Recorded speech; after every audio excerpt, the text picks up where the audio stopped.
گناہوں سے نجات وہی پاتا ہے جو اقرار جرم کر لے اور ندامت کے لیے توبہ ہی کافی ہے۔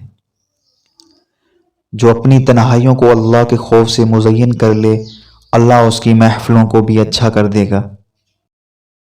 تم اللہ تعالیٰ کے ذکر میں دل لگا لو، سکون اور اطمینان تم سے دل لگا لیں گے۔ گناہ کے چھوٹا ہونے کی طرف نہ دیکھو، بلکہ یہ دیکھو کہ تم نافرمانی کس کی کر رہے ہو۔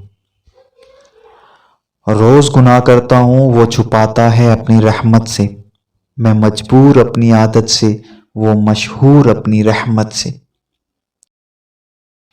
نشان سجدہ سجا کر بہت غرور نہ کر، وہ نیتوں سے نتیجے نکال لیتا ہے۔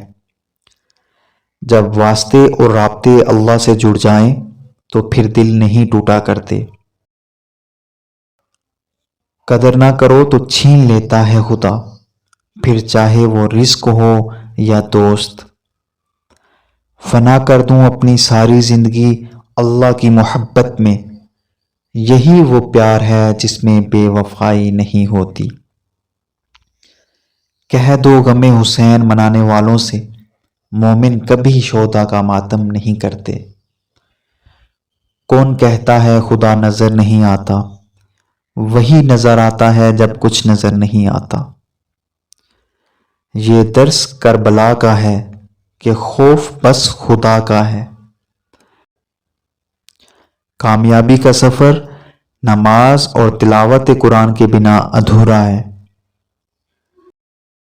خوش نصیبی یہی پہ ختم کہ ہم امت رسول صلی اللہ علیہ وسلم ہیں۔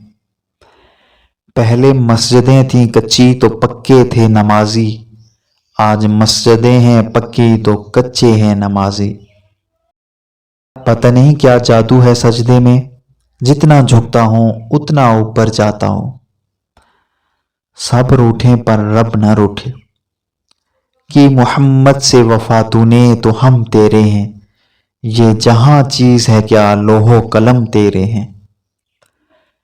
تعریف کے محتاج نہیں آل محمد، پھولوں کو بھی کبھی عطر لگایا نہیں جاتا۔ جرم میں ہم کمی کریں بھی کیوں، تم سزا بھی تو کم نہیں کرتے۔ ہیں نمازیں سبھی میری پوری، بس فرض انسانیت قضا ہوا ہے۔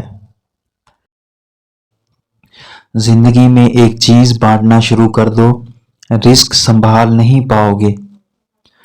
زندگی میں آپ کو جو چیز اچھی نظر آتی ہے اسے تقسیم کرنا شروع کر دو، سکون آ جائے گا اور رزق میں برکت ہونا شروع ہو جائے گی۔